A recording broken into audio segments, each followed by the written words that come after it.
Budget यानी कि आज पेश होगा राजस्थान का आम बजट। दिया कुमारी इस बजट को पेश करेंगी। बजट में किसको क्या मिलेगा, दिया कुमारी के पिटारे में आज क्या होगा खास, बजट से किसको क्या उम्मीद है, महंगाई और रोजगार पर क्या ऐलान, बजट में मिडिल क्लास के लिए क्या होगा, ये तमाम सवाल। तो यानी कि अब महिलाओं के लिए लखपति दीदी योजना विस्तार संभव। देखिए बड़ी जानकारी, युवाओं किसानों इंफ्रास्ट्रक्चर पर पूरा फोकस रहेगा। भजनलाल सरकार का तीसरा बजट आज पेश होने जा रहा है, जिसमें रोजगार और भर्तियों को लेकर बड़ा ऐलान संभव है। संभावनाएं आप देखिए, महिला, शिक्षा, स्वास्थ्य पर पूरा फोकस। राजस्थान का बजट उम्मीदों भरा, जिसमें नौकरी हो, पेंशन हो, किसानों से जुड़े हुई हर बड़े संभव ऐलान संभव माना जा रहा है। और इसके अलावा युवाओं की बात करें और किसानों की बात हो तो उसको लेकर भी पूरा फोकस रहेगा, इंफ्रास्ट्रक्चर पर पूरा फोकस रहेगा। आज भजनलाल सरकार का ये तीसरा और बड़ा बजट पेश होने वाला है, क्योंकि इसमें संभावनाएं अपार है। चाहे वो किसानों की बात हो, महिलाओं की बात हो, युवाओं की बात हो, नौकरी की बात हो, पेंशन की बात हो, तमाम ऐसे बड़े मुद्दे हैं जिसको लेकर अपार संभावनाएं इस बजट से जुड़ी हुई हैं। हालांकि सवाल सबके जहन में यही कि आज दिया कुमारी के पिटारे से क्या निकलेगा, आज भजनलाल सरकार के इस तीसरे बजट में क्या होगा खास। सबकी उम्मीदें इससे टिकी हुई हैं, लेकिन आपको बताते चलें कि इसमें हर वर्ग को छूने की कोशिश भजनलाल सरकार की ओर से की गई है। यानी कि ये बजट हर वर्ग को छुएगा, हर वर्ग के लिए इस बजट के पिटारे से कुछ ना कुछ निकल कर आएगा, क्योंकि माना यह जा रहा है कि इस बजट से जो संभावनाएं हैं वो अपार हैं, जिसमें महिला, युवा, किसान, हर एक वर्ग को इसमें फोकस में रखा गया है, विशेष फोकस उन पर किया गया है। और देखिए सबसे बड़ी बात यह कि शिक्षा और स्वास्थ्य, उससे भी कहीं ना कहीं इस बजट से जो बड़ी चीजें हैं वो निकलकर सामने आएंगी। तो निश्चित तौर पर अब ये माना जा सकता है कि आज का जो बजट है वो राजस्थान के लिए बेहद खास होगा, उम्मीदों भरा होगा और अपार संभावनाओं से भरा हुआ होगा। तो बता दें, भजनलाल सरकार का तीसरा आम बजट आज पेश होगा। डिप्टी सीएम और वित्त मंत्री दिया कुमारी 11 बजे से राज्य का बजट पेश करेंगी। इस बजट में युवाओं, महिलाओं के साथ शहरों और गांव के लिए नई स्कीम्स और विकास की अनेक घोषणाएं संभव है। जनता की पॉपुलर डिमांड्स को पूरा करने वाली छोटी घोषणाओं को भी इस बजट में जगह मिल सकती है। इसके अलावा बजट में युवाओं के लिए करीब 1 लाख नई भर्तियों की घोषणा होने के आसार हैं। शिक्षा, स्वास्थ्य, पुलिस में नई भर्तियों की घोषणाएं हो सकती है। माना यह भी जा रहा है कि सरकारी विभागों में काम कर रहे संविदा कर्मचारियों की सैलरी, मानदेय बढ़ाने पर बजट में प्रावधान हो सकता है। किसानों के लिए सम्मान निधि का पैसा बढ़ाने पर फिर घोषणा हो सकती है। सामाजिक सुरक्षा योजना की पेंशन में 15% बढ़ोतरी की घोषणा और बजट प्रावधान भी इसमें हो सकता है। यानी कि सरकारी विभाग में ट्रांसफर के लिए नई तबादला नीति लागू करने की घोषणा के आसार है। केंद्र सरकार की तर्ज पर तबादले के लिए समय तय किया जा सकता है। तो ये तमाम चीजें जिसका लगातार हम जिक्र कर रहे हैं, इसको लेकर संभावनाएं हैं। यानी कि इस बजट को बहुत सूझबूझ के साथ हर वर्ग को ध्यान में रखते हुए और राजस्थान की पॉपुलर डिमांड को ध्यान में रखते हुए तैयार किया गया है। तो सबकी निगाहें इस बात पर टिकी हुई है कि 11 बजे जब दिया कुमारी का बजट भाषण शुरू होगा, उसमें क्या कुछ खास होगा। बजट से पहले अटकलों का बाजार गर्म हो चुका है। माना जा रहा है बड़ी घोषणाएं हो सकती हैं। 6 लाख करोड़ के आसपास जो बजट है वो हो सकता है। किसान सम्मान निधि का जो पैसा है उसको बढ़ने की संभावना। इसके अलावा नई नौकरियों को लेकर बड़ा ऐलान संभव, नई तबादला नीति की घोषणा संभव, किसानों के लिए बड़ा ऐलान और शिक्षा और स्वास्थ्य में भी बड़ा खर्च हो सकता है। अब आप समझिए कि इसमें सामाजिक सुरक्षा योजना की पेंशन में बढ़ोतरी की भी संभावनाएं दिख रही हैं। इसके अलावा पंचायत चुनाव लड़ने से रोक हटाने का बिल लाने की घोषणा भी इसी बजट में संभव है। तो देखिए लगातार आपको ग्राफिक्स के जरिए भी हम दिखाने की कोशिश कर रहे हैं कि आखिर क्या क्या जो संभावनाएं हैं वो आज राजस्थान के इस बजट में रहने वाली है। आज क्या इस पिटारे से निकलने वाला है। देखिए नए तबादला नीति की घोषणा संभव मानी जा रही है। इसके अलावा जो संभावनाएं हैं फिलहाल उसी को लेकर चर्चा हो सकती है जब तक इस बजट का पिटारा नहीं खुलता। किसानों के लिए बड़ा ऐलान इस बजट में हो सकता है। ये भी आप समझने की कोशिश करिए कि किसानों को भी इसमें विशेष फोकस पर रखा गया है। इसके अलावा शिक्षा और स्वास्थ्य जो सबसे बड़ा मुद्दा रहा है, उस पर खर्च बढ़ सकता है। यानी कि खर्च बढ़ेगा तो शिक्षा बेहतर होगी, स्वास्थ्य भी बेहतर होगा। इसके अलावा एक और बड़ी संभावना आपको बताएंगे जिसको लेकर चर्चा की जा रही है कि आखिर इस बजट में क्या हो सकता है, वो है सामाजिक सुधार योजना को इसमें पेंशन बढ़ोतरी की संभावना है। अब आप ये भी समझिए कि इसमें हर तरह से बजट में हर जो संभव चीजें हैं उनको रखने की कोशिश की गई है। इसके अलावा जो प्रदेशवासियों की उम्मीदें हैं, क्या उन उम्मीदों पर यह बजट खरा उतरेगा, निश्चित तौर पर उस पर भी हम लगातार तमाम बातें आपको दिखाएंगे। अब आपको दिखाते हैं बजट से किस किस को क्या क्या उम्मीदें हैं, और शुरुआत हम जोधपुर से करेंगे। जोधपुर में इंफ्रास्ट्रक्चर का विकास, बंद योजनाएं शुरू होने की उम्मीद, इसके अलावा ड्रेनेज सिस्टम ठीक हो इसकी उम्मीद, ट्रांसपोर्टेशन ठीक हो इसकी उम्मीद। देखिए आपको दिखा रखे, बंद योजनाएं शुरू होनी चाहिए, इसकी उम्मीद जोधपुर को इस बजट से है। इसके अलावा जोधपुर को ड्रेनेज सिस्टम ठीक हो जाए, इसकी उम्मीद की जा रही है। ट्रांसपोर्टेशन ठीक होना चाहिए, इस पर भी जोधपुर चाहता है कि बजट में इस पर भी फोकस हो। इसके अलावा पर्यटन कॉरिडोर की अगर हम बात करें तो उसको लेकर भी कहीं ना कहीं जोधपुर इस बजट से उम्मीदें लगाए हुए हैं। यानी कि पर्यटन कॉरिडोर को लेकर भी कुछ इस बजट में खास होना चाहिए, उसको लेकर भी जोधपुर उम्मीद कर रहा है। अब न केवल बात जोधपुर की है बल्कि तमाम दूसरी जगहों से भी क्या क्या उम्मीद इस बजट से वो भी आपको आगे दिखाएंगे। लेकिन उससे पहले इस पर ज्यादा जानकारी के साथ सुशांत पारिक हमारे साथ जुड़ गए हैं, उनसे भी जानकारी लेंगे। सुशांत, देखिए राजस्थान का बजट आज कई मायनों में खास है और राजस्थान इससे कई उम्मीदें भी लगाए बैठा है, लेकिन एक बार आपसे भी जानकारी लेंगे कि आखिर क्या क्या उम्मीदें और किस आधार पर इस बजट को तैयार किया गया है, जरा इस पर विस्तृत जानकारी दीजिए सुशांत। देखिए, बिल्कुल राजस्थान का भाजपा सरकार का ये तीसरा बजट है। वित्त मंत्री के रूप में दिया कुमारी अपना तीसरा बजट पेश करेंगी, तो एक तरीके से सरकार अपने कार्यकाल के बीच में खड़ी है। और आमतौर पर तीसरा बजट लोक लुभावन नहीं होता है, समावेशी होता है, जिसमें सभी वर्गों को जो उनकी आवश्यकताएं हैं प्रदेश के हित के लिहाज से, वर्गों के हित के लिहाज से या फिर नई परियोजनाओं को शुरू करने के लिहाज से उन पर फोकस किया जाता है। लेकिन निकाय और पंचायत चुनाव सरकार के सामने हैं, तो हमें इस बजट में इन चुनावों की छाप जो है वो भी दिखाई दे सकती है। सरकार इन चुनावों के मद्देनजर शहरी और ग्रामीण जो इलाके हैं उनके विकास के लिहाज से कई महत्वपूर्ण घोषणाएं शुरू कर सकती हैं। बाकी सरकार का पूरा फोकस रहेगा युवाओं पर। नौकरियों के लिहाज से एक बड़ा सरकार का सेंट्रिक पॉइंट है कि कैसे ये रोजगार का जो क्षेत्र है उस पर बजट में बड़ी घोषणाएं संभव हैं। किसानों के लिए सम्मान निधि के बढ़ाने के अलावा भी दूसरी कई महत्वपूर्ण घोषणाएं संभव हैं, या फिर महिलाओं की बात करें, आदिवासी क्षेत्रों की बात करें, इन सब सेक्टर पर सरकार फोकस करेगी। लेकिन एक बड़ी महत्वपूर्ण बात यह है कि जब दिया कुमारी कल मुख्यमंत्री से मिलने गई थी तो उनके हाथ में जो बजट का ब्रीफकेस जो था वो भगवा कलर का था।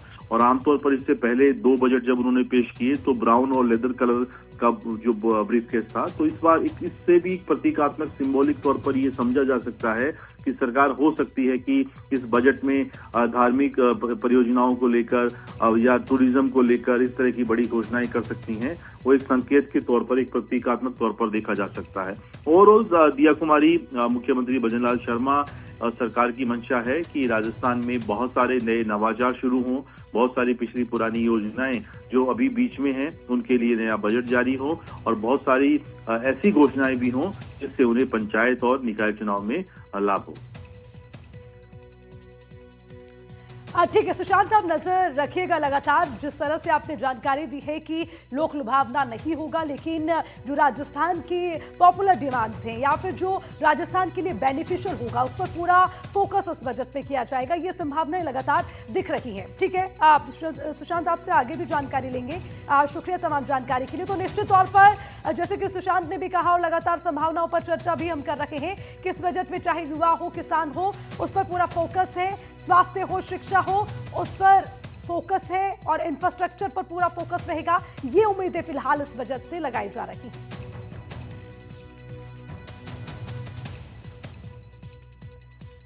और अब आज के बजट से क्या है लोगों की उम्मीदें, ये जानना जरूरी है। इसके लिए एनडीटीवी की टीम जगह जगह पहुंची है। हमारे साथ हमारे सहयोगी जुड़े हैं, उनसे भी जानकारी लेंगे। गजेंद्र सिंह हमारे संवाददाता चूरू से हमारे साथ जुड़े हुए हैं और इसके अलावा जगदेव सिंह पवार हमारे संवाददाता सीकर से हमारे साथ हैं और कुलदीप गोयल भी हमारे संवाददाता श्रीगंगानगर से हमारे साथ जुड़ गए हैं। तो सबसे पहले मैं सीधा रुख करूंगी गजेंद्र का। गजेंद्र, जरा बताइए कि इस बजट से चूरू वासियों को क्या उम्मीदें हैं, क्या वो चाहते हैं कि इस बजट में उनके लिए होना चाहिए, जरा पूरी जानकारी इस पर। बिल्कुल अर्चना, जब भी बजट की बात आती है तो किसानों को काफी उम्मीदें बजट से रहती है और किसान एक बार फिर से टकटकी लगाए बैठे हैं कि जब दिया कुमारी 11 बजे अपना बजट का पिटारा खोलेगी तो उसमें किसानों के लिए क्या होगा। ऐसे में किसानों से जान लेते हैं आखिर उन्हें इस बजट से क्या उम्मीदें। हमारे साथ कुछ किसान, उनसे जानकारी लेंगे। सर, बजट आज आना है, आपको क्या उम्मीदें है बजट से, आखिर क्या होना चाहिए किसानों के लिए बजट में? एक तो बिजली है वो हमारी बढ़ा देनी चाहिए, 6 घंटे मिल रही है वो 8 घंटे या 10 घंटे कर देनी चाहिए। और एक ये सरसों का भाव, हम 95 खेती कर रहे हैं, 95 में सरसों का भाव 1000 रुपये था और सोना 5000 रुपये था। आज सोना हमसे बहुत दूर, हम हाँ ठीक है, हमें डीएलसी रेट बढ़ाकर कर रही है सरकार।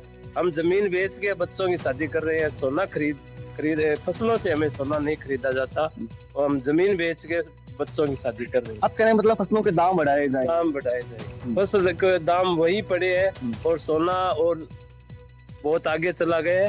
इसलिए मैं यही कह रहा हूँ कि सरसों का और गेहूं का ये भाव बढ़ा देना चाहिए।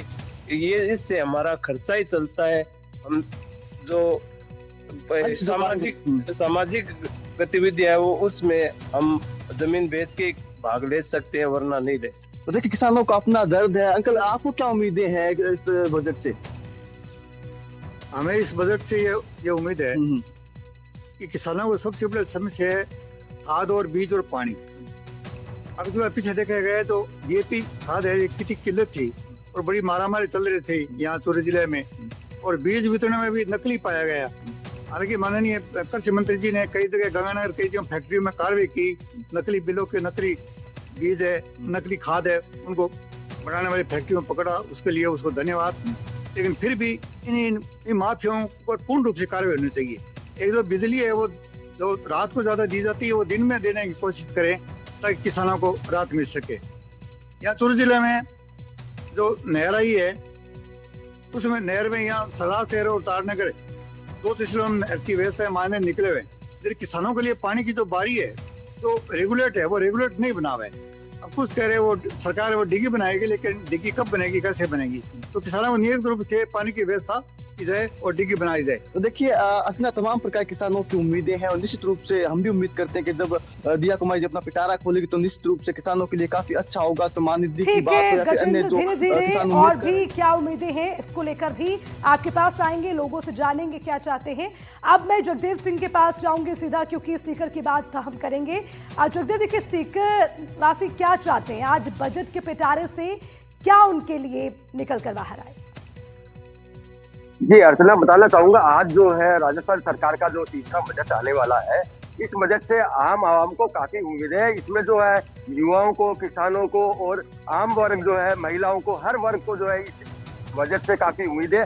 अगर बात करें देश के अन्नदाता यानी किसानों की अगर बात करें तो किसानों को इस बजट से काफी उम्मीदें है। विशेषकर जो है शेखावाटी इलाके के किसान है उनको इस बार काफी उम्मीद है, क्योंकि गर्म जो अगर बात करें ताजा जो मुद्दा है वो यमुना जल का मुद्दा है। इसके साथ MSP पे जो फसल की खरीद हो, इस तरह के मुद्दे हैं, यानी कई ऐसे मुद्दे जो किसानों के हैं वो काफी इस बार जो है प्रभावी रहने वाले हैं और काफी जो किसानों को उम्मीद है कि सरकार इसको लेकर के जो अच्छा कदम उठाएगी, किसानों के हित में कदम उठाएगी। इस समय जो हम अगर बात करें सीकर शहर के, तो सीकर शहर के कृषि उपज मंडी में हम यहाँ मौजूद है। हमारे साथ किसान भी है, इनसे भी बात करेंगे। वैसे आज जो राजस्थान सरकार का बजट आने वाला है, वित्त मंत्री दिया कुमारी जी बजट पेश करेंगी, किस तरह की उम्मीद है इस बार जो किसानों को है? इस बार हमें प्रदेश की सरकार से ये उम्मीद है कि जो किसान का धान है वो MSP की दर पर खरीदा जाए और किससे जो अतिवृष्टि ओलावृष्टि से फसलें नुकसान होती हैं उनका गिरदावरी का सही टाइम पर गिरदावरी की जाए और उनको जो फसल का बीमा की राशि है तो तुरंत उनको समय पर उनको राशि मिले तो किसानों को राहत मिलेगी। और शेखावाटी में यमुना जल का पानी है वो धरातल पर आए और उनका जो जो उनकी कार्य योजना है वो धरातल पर आकर और यमुना जल और शेखावटी के लोगों को पानी मिले, ये हम उम्मीद करते हैं इस प्रदेश की सरकार से। ठीक है, यानी कि ओके, जगदेव मैं आऊंगी वापस आपके पास, फिर दोबारा भी बात करेंगे क्योंकि देखिए यहाँ योजनाओं को लेकर जिक्र है, जल की समस्या है, बिजली की समस्या हमने सुना। और अब देखिए इसी के साथ कुलदीप, आपसे भी हम यही बात सबसे पहले समझना चाहेंगे कि श्री गंगानगर वाले क्या चाहते हैं, बजट से उन्हें क्या मिले, टॉप डिमांड्स उनकी क्या है जो उन्हें लगता है कि इस बार बजट के आधार पर पूरी होनी चाहिए। जिला प्रदेश का सरहदी जिला है और अन्न का कटोरा कहा जाता है। यहाँ की जो अर्थव्यवस्था है वो सारी खेती बाड़ी पर आधारित है। तो ऐसे में जब बजट आ रहा है, तो चाहे वो केंद्रीय बजट हो या प्रदेश का बजट हो, तो किसानों को यहाँ पर ज्यादा उम्मीदें रहती हैं। चाहे नहरों के जो पक्का करने की बात हो, खाद बीज की बात हो या अन्य कोई भी योजनाओं की बात हो, तो हम सीधे किसानों के पास ही चलेंगे, उनसे बात करेंगे। सर, आज जो बजट आने वाला है, क्या उम्मीदें लगा के बैठे हैं इस बजट से? तो माननीय मुख्यमंत्री से यही उम्मीदें लगाए बैठे हैं कि एक तो समर्थन मूल्य पर जो गेहूं बोनस दे रहे हैं वो बढ़ाकर 150 से बढ़ाकर 300 रुपए किया जाए। एक किसानों को जो खाद बीज है वो उपलब्ध करवाया जाए। जी, आपसे जानना चाहूंगा, क्या उम्मीदें लगा के बैठे हैं आप? देखिए जी, किसान तो हमेशा उम्मीदों पर ही जिंदा रहा है जी, और आज भजनलाल सरकार का तीसरा बजट है, काफी उम्मीदें हैं। लेकिन अगर मैं बात करूं हमारे गंगानगर जिले की, तो ये पूरा एक जिला किन्नू का हब सेंटर बना हुआ है। तो इसको देखते हुए जिले के अंदर एक तो किन्नू के ऊपर रिसर्च सेंटर की आवश्यकता है और इसके साथ साथ एक एग्रीकल्चर यूनिवर्सिटी की भी अगर स्थापना हो तो रोजगार के नए साधन भी यहाँ खुल जाएंगे और किसानों को कहीं ना कहीं इसका बहुत बड़ा लाभ होगा। अब अगर मैं नहरी तंत्र की बात करूँ तो मुख्य रूप से जो गंगनेर आईजीएमसी और भाखड़ा नहर का पानी यहाँ पर लगता है और भाखड़ा नहर जो मुख्य दो वितरिकाएं हैं, करणी सिंह ब्रांच और अमर सिंह ब्रांच, उसका आज तक जब से बनी अभी तक कोई रिलाइनिंग नहीं हुआ है, जिसके चलते किसानों को जो सिंचाई पानी की काफी दिक्कतें महसूस करनी पड़ रही है। बिल्कुल, आपसे भी जानना चाहूंगा, आप क्या उम्मीदें लगा के बैठे हैं बजट से? बजट से सर यही उम्मीद हैं कि किसानों को आय दुगनी करने के लिए जो बोला गया था उस पर भी ध्यान दिया जाए सरकार के द्वारा, और डीजल उसको भी थोड़ा कम किया जाए, रेट जो प्राइस बढ़ते जा रहे हैं। यही उम्मीदें हैं मिडिल क्लास और किसानों के लिए सरकार कुछ। देखिए, बिल्कुल, तो ये जो किसान थे तो इनका ये कहना है कि जो भाखड़ा नहर की जो वितरिकाएं हैं उनको पक्का करने के लिए बजट जारी किया जाए और इसके साथ साथ जो डीजल है उनके भावों को कम किया जाए, ताकि जो किसान है उनके लिए जो आगामी दिनों के अंदर है जो खेती बाड़ी है वो आसान हो सके। जी ठीक है, आप सभी इस पर लगातार नजर बनाए रखिएगा। बहुत बहुत शुक्रिया तमाम जानकारी के लिए। तो अब किसे क्या उम्मीदें हैं इस पर चर्चा भी हो रही है, लोगों से भी हम बातचीत कर रहे हैं, लेकिन अभी इंतजार इसी घड़ी का है कि आखिर जब बजट का पिटारा खुलेगा तो क्या ये बजट इन उम्मीदों पर खरा उतरता नजर आएगा। इस पर लगातार रहेगी हमारी नजर, लेकिन यहाँ रुकना होगा एक छोटे से ब्रेक के लिए, फौरन लौटेंगे।